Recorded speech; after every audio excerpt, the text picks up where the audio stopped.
Tukire Kristo, tukire Kristo, abakunzi bawe n'Imana mwese duhuriye muri uyu mwanya mwiza w'ijambo ry'Imana, aho muri ku mpande zine z'isi. Tugire Kristo. Ese umugisha w'Imana uba kuri twebwe, ubwiza bw'Imana bukaba kuri twebwe, urukundo rw'Imana rukaba muri twebwe, imbabazi z'Imana zikadutwikira, kandi ububasha bw'Imana bukagumana natwe.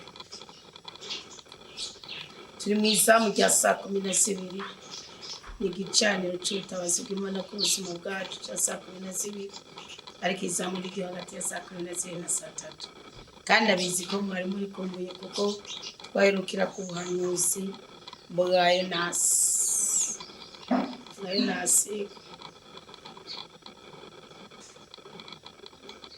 Ubuhanuzi bwa Yonasi, inyigisho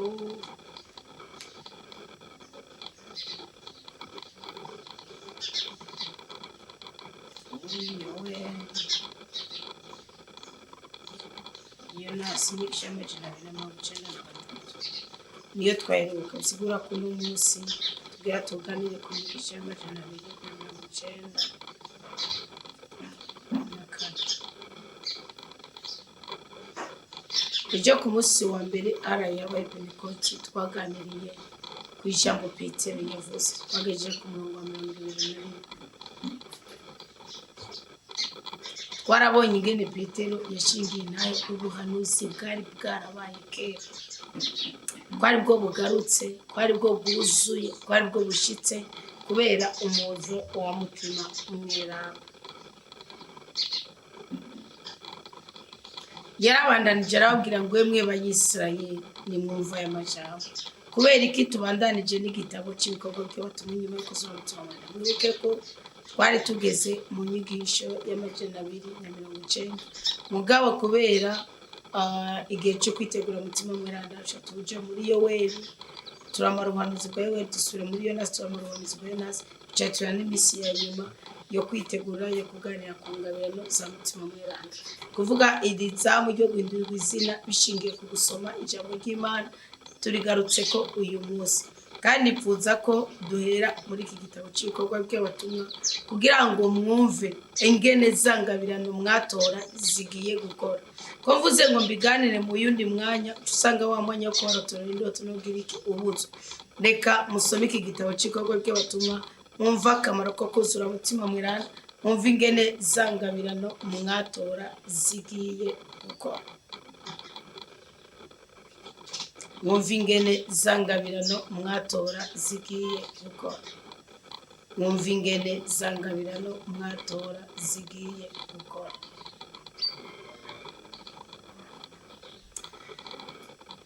Mwe banyisirayeli nimwumva aya majambo. Ni ibikorwa by'abatumwa 2 biri ku murongo wa 22, ko niho nari nagejeje ejo. Yesu umunyazareti yatewe iteka n'Imana se imbere yanyu mu kumuha ububasha bwo gukora ibitangaro, ibitera ubwoba n'ibimenyetso, izuba ryaka nk'uko namwe nyene mwabyiboneye. Mwaramutaye mu minwe y'abagarariji, mumwica mumubambye nk'uko Imana yabitegekanije iyo imenya ibitarabaho. Noneho Imana yaramusubije ubuzima, imukura mu bwihara by'urupfu, kanatsinda ntibyari gushoboka yuko urumutsinda. Bisubiye, Dawudi yarabivuze ati, namize umukama imbere yanjye iminsi yose, kuko ari iburyo bwanje ngo sinirigane. Nicyo gituma umutima wanje wuzuye agahimbare, nayo ururimi rwanje rukigina. Mbere n'umubiri wanje uzokwiruhukira mu mwizero. Nkako ntuzohebera umushaha wanje ikuzimu, kandi ntuzoreka umweranda wawe ngo apfe abore. Waramenyesheje inzira y'ubuzima, uzonyuzuza akanyamuneza umunsi ntuzokubona imbona nkubone. murumva ko Petero agarutse ku majambo ategerezwa kuvyonga akarere k'amarangamutima y'abayuda. Petero avuze ibya Kristo abatongera urutoki ngo mwaramubanze, abatongera urutoki ngo mwaramubanze, ngo mwaramucinyije, ngo mwaramunanije.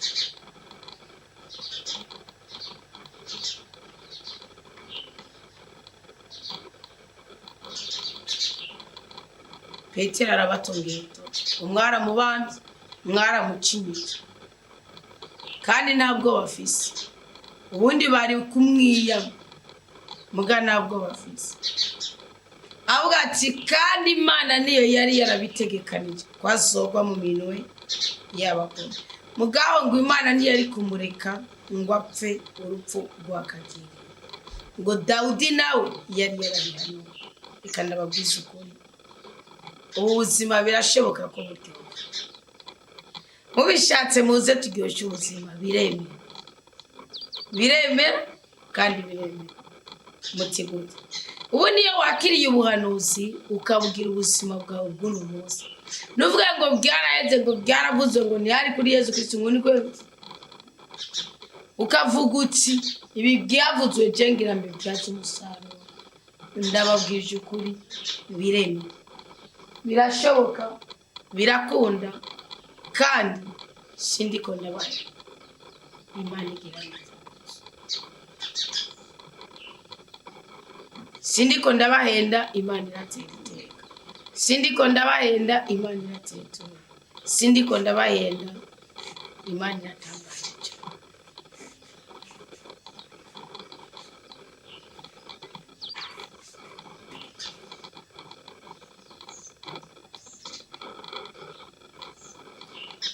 Ngo bene wacu nkundira ndabibutse icesi byerekeye sokuru wacu Dawudi. Yarapfuye arabahambwa, mbere n'imva yiwe iracari iwacu n'ubu. Kubera ko Dawudi yari umuhanuzi kandi akaba yarazi indahiro Imana yari yaramuhaye ko izobyagiza ku ntebe yiwe umwana ava mu nda yiwe, yabimenye bitaraba. Araheza abura ibyerekeye isohoka rya Kristo atagumijwe mu mva, kandi umubiri wiwe utigeze ubona. Uwo Yesu niwe Imana yasubije muzima. Twese turi ibyabona by'ibyo bintu. Amaze kubyagizwa iburyo bw'Imana, yarose wa muhango wa mutima mweranda, araheza arawukwiragiza.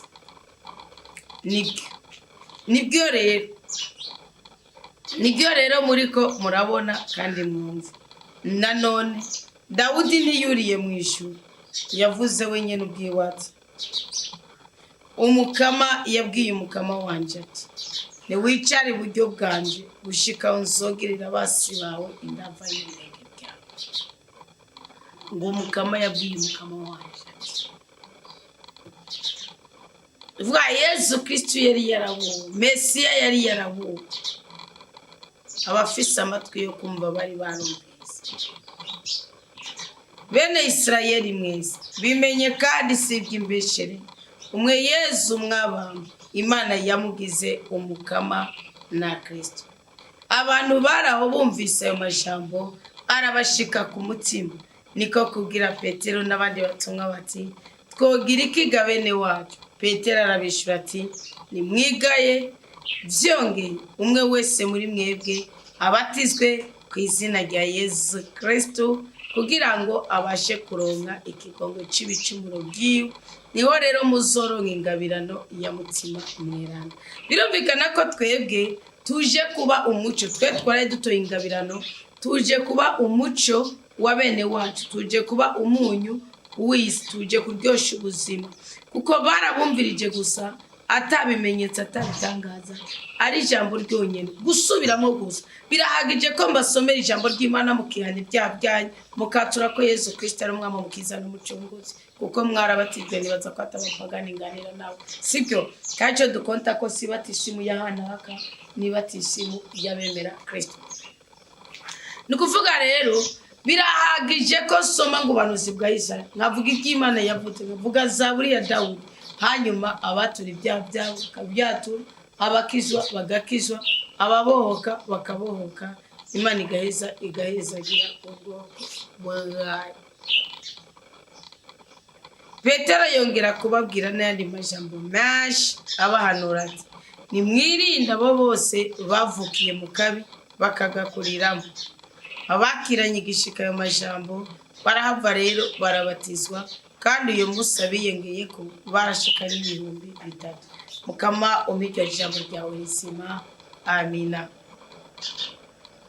Ngaha rero iyo umaze kumva ko iyo ngabire ifise agaciro ku buzima bwawe, iyo umaze kumva ko iyo ngabirano ifise agaciro mu buzima bwawe, niki wokora se? Niki kibari cyangombwa? Icya mbere, ngiye ingendo ubwirizwa gutunga mu mutima wawe. 42. Barashishikara mu byo kwigisha n'abatumwa no kugira ubumwe mu byo kumanyura umukate no mu gusenga. Nubu abaciye basangira amagogwa n'amahirwe, basangira ubuhigwe n'amarushwa, kandi basangira akabisi n'agahiye. Icyo kintu cya mbere bakoze, ariko babikora kugira ngo bigishe. Ntibigisha mu majambo gusa, barigishije no mu mirimo, mu nyifato. Basangira akabisi n'agahiye, ngo barasangira, barigisha, bakongera bagasangira mu kumanyura umukate no mu gusenga. Kwigisha, kumanyura umukate, gusenga. Gusenga ni kuba mu buzima bwagenewe abana b'Imana.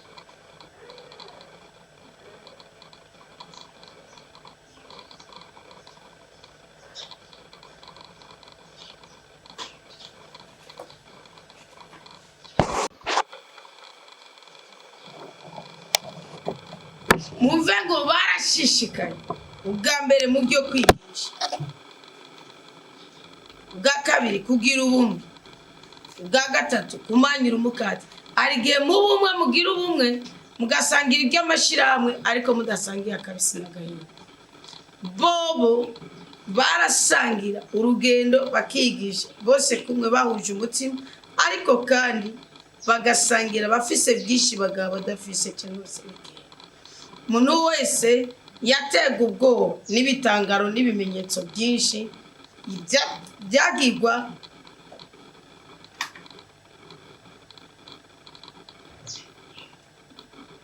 n'abatumwa. Birasigura ngo bimwe mu bintu bigaragaje ahantu hajya kuba ibitangaro by'Imana, hategerezwa kuba ubumwe, hategerezwa kuba gufatana mu nda, hategerezwa kuba gusenga. Ibyo ni byo bitanga inyigisho y'ukuri: ubumwe, gusangira akabisi n'agahiye, no gusenga. Nuvuga ni guhuriza ku kintu kimwe, mugasangira akabisi n'agahiye, kandi mukongera mugasenga. N'ibintu bitatu bitaye ko abari basangiye kwemera, bari basangiye n'itongo. Baramuka ni wewe w'indani na jewe nyine bana uburyari. Baramuka bagurishije ibyo batunze cyangwa ibyimbu, bakagabura ikiguzi, umwe akaronka ibyo akeneye. Bama mu ngoro y'Imana iminsi n'iyindi, kandi bashize hamwe bakamanyura umukate imuhira, bagasangira imfungurwa mu kanyamuneza n'umutima utarimwo agatimatana. Bama baninaza Imana, kandi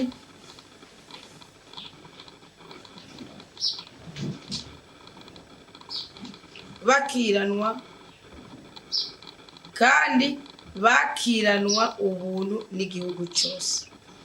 Ngiki rero kizana igikundiro, ngiki kizana igikundiro. Bakiranwa ubuntu n'igihugu cyose. Byongeye umukama yama yongera iminsi yose kuri uwo muryango, abo bose barakora. Yama yongera iminsi yose kuri uwo muryango, abarokora. Bakundwa umukama, nimba mushaka kubana neza n'Imana, namba mushaka kubana amahoro n'Imana, namba mushaka kuramba no kurani kugira amahoro, kare saa sita z'ijoro nababwiza mu rya mbere, nababwiye ibintu bitandatu biri mu mugani ya Salomo gatatu.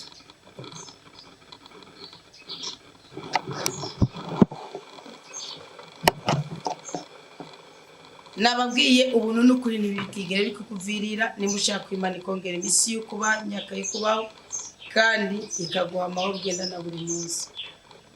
Icya kabiri, kwemera kwisigira umukama n'umutima wawe wose ntiwishimikije ubwenge cyangwa ubutunzi bwawe. Icya gatatu, kwamana itegeko ry'umukama mu mutima wawe ntutahengamire iburyo cyangwa ibubafu, mu mayira yawe ukamumenya kuri kumwe n'Imana. Icya kane, ntiwibwire ngo umunyabwitonzi, ca bugufi ngo umutima uciye bugufi umenye ko atacu ufise utaha. Icya gatanu, kuninaharisha Imana ubutunzi bwawe, gutanga utitangira itama, kutagereranya Imana. Icya gatandatu, kutidodomba, kudatunga imyidodombo umutima wawe. Ibyo biguteza ko Imana ikongera imyaka yo kubaho kandi ikaguha amahoro ugahorana nayo. Ubu naho turabonye ingendo ikwiriye abo gukorerwa ibitangaza, ni kunga ubumwe, ni gusenga, ni gusangira, ni kwiyumvanamo, sibyo? Kandi ukabikora ataburyarya, kubera numara kubikora harimo uburyarya shawisana. Rero iyo umaze kugira uwo mutima wawe imbaraga zo mu ijuru, wawe ububasha bwo mu ijuru. Petero nk'uko Bibiliya bitubwira ngo Petero yakijije kimuga gicumbagira ku muryango w'isengero. Biravuga mu kigabane cya gatatu cy'igitabo cy'Ibikorwa by'Abatumwa, Petero na Yohani baraduze mu ngoro y'Imana mu gihe cyo gusenga ku isaha y'icenda. Mwumve ngo ku isaha y'icenda, saa cyenda turajya guhurira turabe ko ibimuga bimugora uje kuza wite, ariko abanzamuguruke jewe nawe ubanzumuka mwumvirize ibyabo. Petero na Yohani baraduze mu ngoro y'Imana mu gihe cyo gusenga ku isaha y'icenda. Hakaba hari umuntu yari yavutse amugaye amaguru. Buri munsi bama bamuzana bakamushyira iruhande y'umuryango w'isengero y'Imana witwa Mwiza, ngo aze arasega abinjira mu ngoro y'Imana. Abonye Petero na Yohani bagira binjire mu ngoro y'Imana, acara batakambira ngo arabe ko hari icyo yoronka. Petero na Yohani baramwitegereza bavuga bati, nutwihweze. We rero yabahanga amaso ategereje icyo bomuha. Petero amubwira ati, nta feza nta n'izahabu mfise, ariko ngiki icyo mfise ngira ndaguhe. Ku izina rya Yesu Kristo Umunyanazareti, va hasi utambuke. Amina.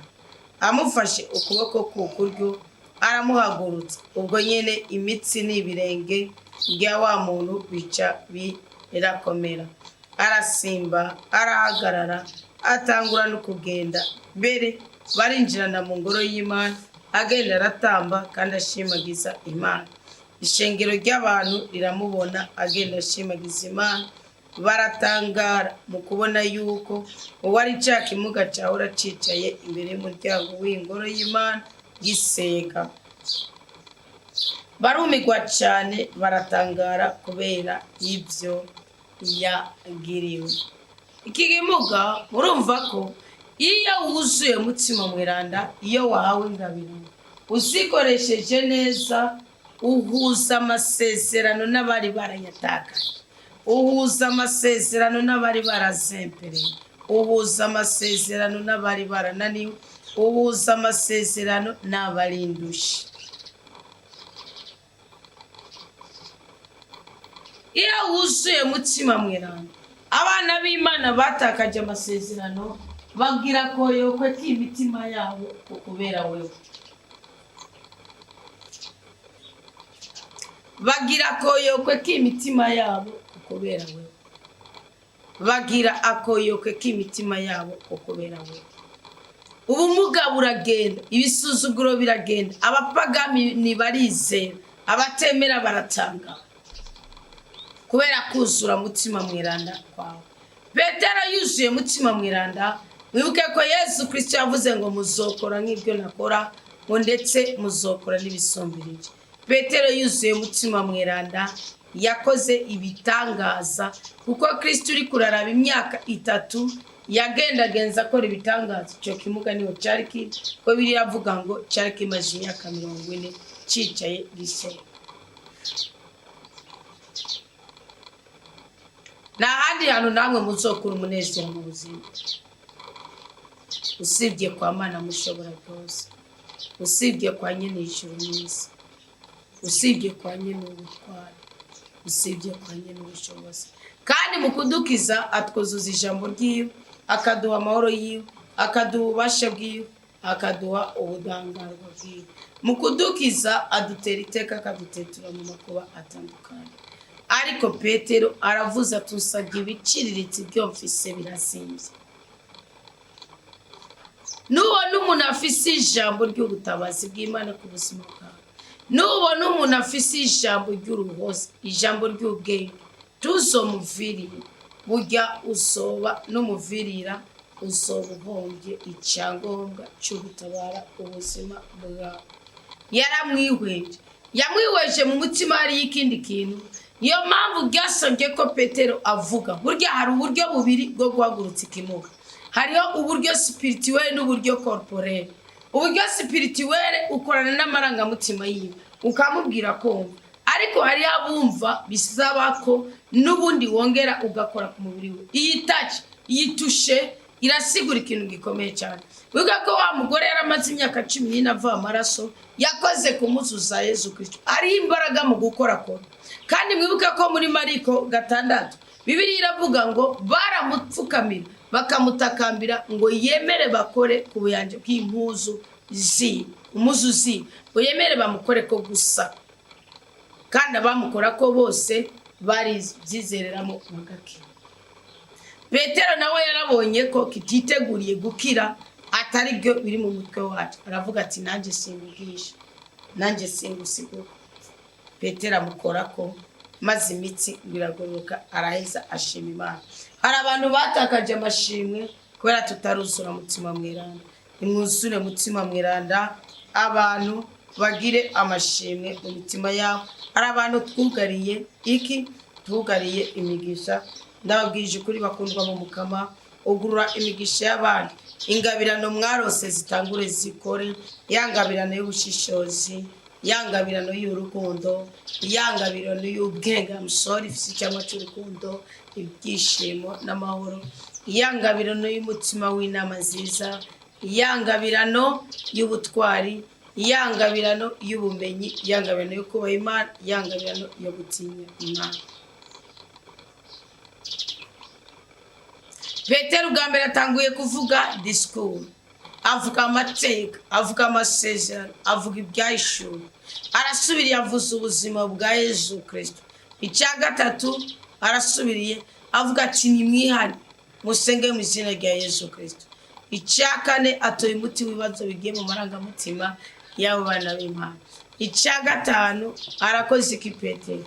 Icya gatanu akoze igitangaza, azuye, abohoje, azuye ikimuga cyari kimugaye nago n'urupfu. Icya gatandatu ijambo rya Petero ku muryango wa Salomo. Ishengero ngo ribone na virira Petero na Yohani irashwa baduka rija iyo bari ku ibaraza ryitwa irya Salomo, ryari ryatamariwe ritangarira ibyari byamushikiye. Petero abibonye abwira ishengero ati, emwe banyisirayeli, ikibatangaje muri ryo niki ko muduhanze amaso nk'uko umongo twakijije uwo muntu kubw'ububasha bwacu cyangwa kubera icyubahiro dufitiye Imana. Imana ya Aburahamu, Isaac na Yakobo, Imana ya basokuru, niyo yaninaje umusuko wayo Yesu. Murumva Imana ntibikora kubw'ininazwa ryacu. Iyo tuvuze ngo mu izina rya Yesu Kristo haguruka, kira, bohoka, vyara, kunda, rondera, ronka, titubigira kubw'ininazwa ryacu. Ntabwo tubikora kubw'ukumenyekana kwacu. Kuba ari ukumenyekana kwa Kristo, kubw'ininazwa ninajwe n'Imana. ariko Kristo ni igiti natwe turi amashami. Murazi ko igiti kidakwega umuyaga, amashami niyakora umuyaga ukaza, ariko nawe uvuga ngo amashami ntiyafise akamaro kuko nayo ahari kubera imizi y'igiti iba yimbitse indani. Niyo mpamvu Kristo ari muri Data natwe tukaba muri Kristo, kandi akaba avuze ngo tuzokora nk'ibyo yakora, ariko tuzokora ndetse n'ibisumbirije. Tuzokora bisumbirije kubera ari we ntandaro yo gukora ineza kuri iyi si. Vuga ko na Zaburi ya 23 Dawudi yavuze ngo abobereza umutwe wanjye akawusiga akawunogereza akawusiga amavuta asa neza kandi agira mu cyara cy'ubwatsi butotaye, ni kubw'izina nini nazwa igihe. Imana ya Aburahamu, Isaac na Yakobo, Imana y'abasoko niyo yari naje umusuku wa Yesu, umwe mwahereza Pilato mukamwihakana imbere yiwe, mukagira ko mukamugobera ngo amwice yagomba kumurekura. Mwewe mwarihakanye intungane, umwiranda, musabira ikigongwe umwicanyi. Mwari mwishe soko ry'ubuzima, ariko Imana yaramusubije muzima, natwe tukabibera ibyabona. Nanjye ndabihamya. Amen. Uyu muntu mubona kandi muzi yakijijwe n'izina rya Yesu, yemeye ukwemera iryo zina niko kwamuhaye amagara murorera. Amina. Natwe tuyahawe. None rero bene wacu, ndazi yuko mwamwishe mwe n'abatware banyu kukuyoberwa Imana, na Paulo niko yavuze muri yandikira Timoteyo, Imana yaranguye icyo yari yavuze iciye ku bahanuzi bose yuko Kristo azobabara. Nimwigaye rero muhinduke ngo mukire ibicumuro byanyu. Ngiyi point de départ. Nimwigaye muhinduke. Umurongo wa 19 Ibikorwa by'Abatumwa gatatu. Salomo ngo ushigikira umugome n'urwanya intungane ngo bose ni ikizira n'imivumo imbere y'Imana. Nimwigaye rero muhinduke ngo mukire ibicumuro byanyu, maze cyagiye cyo guhimbuka kiva mu maso y'umukama gishike. Imana turasaneko, Imana barasaneko, ize yabatabaza wa mucunguzi yabemerera Yesu Kristo, uwo ijuru ribwirizwa kugumya gushika cyagiye cyo guhindura byose bishaje, cyavuzwe n'Imana kuva na kera iciye ku bahanuzi beranda bayo gishike. Nangwa Musa yaravuze ati, umukama Imana yanyu azobagenera umuhanuzi nkanje amukuye muri bene wanyu, muzokumviriza ibyo azobabwira byose. Utazokumviriza uwo muhanuzi azocibwa mu gihugu. Siwe gusa, abahanuzi bose kuva kuri Samuel n'abandi bamukurikiye bamye babura iyi misi turimo. Muri abana b'abahanuzi n'abisezerano Imana yasezeranye n'abasokuru bacu, amwe yabwira Aburahamu iti, imiryango y'isi yose izohezagirirwa mu rubyaro rwawe. Ni kubwanyu Imana yasubije muzima umusabyi wayo, ikongera ikamurungika kugira ngo abahezagire mu gukura umwe wese mu bubisha bwiwe. Imana iduhezagire mu gukura umwe wese mu bubisha bwiwe. Mukama turagushimiye kugiye kudukura mu bubisha. Mukama turagushimiye kugiye kudukura mu bisuzuguro. Mukama turagushimiye kugiye kudukura mu gacinyizo.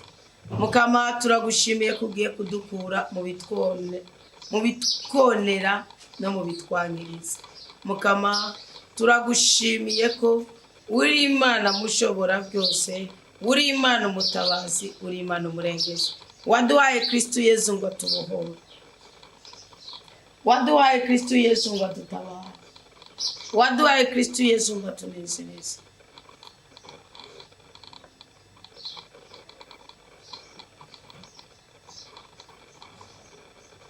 Waduhaye Kristo Yesu ngo atyorore ubuzima bwacu. Yesu utoduterana n'ikirunguriro, Yesu utoduterana n'umubabaro.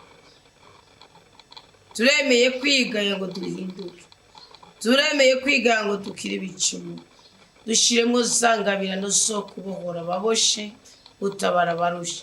Shira kirazira ku buzima bwacu, mwasi ntakatuvogere, mwasi ntakatubeko, mwasi ntakatubabaze, mwasi ntakadutyoze.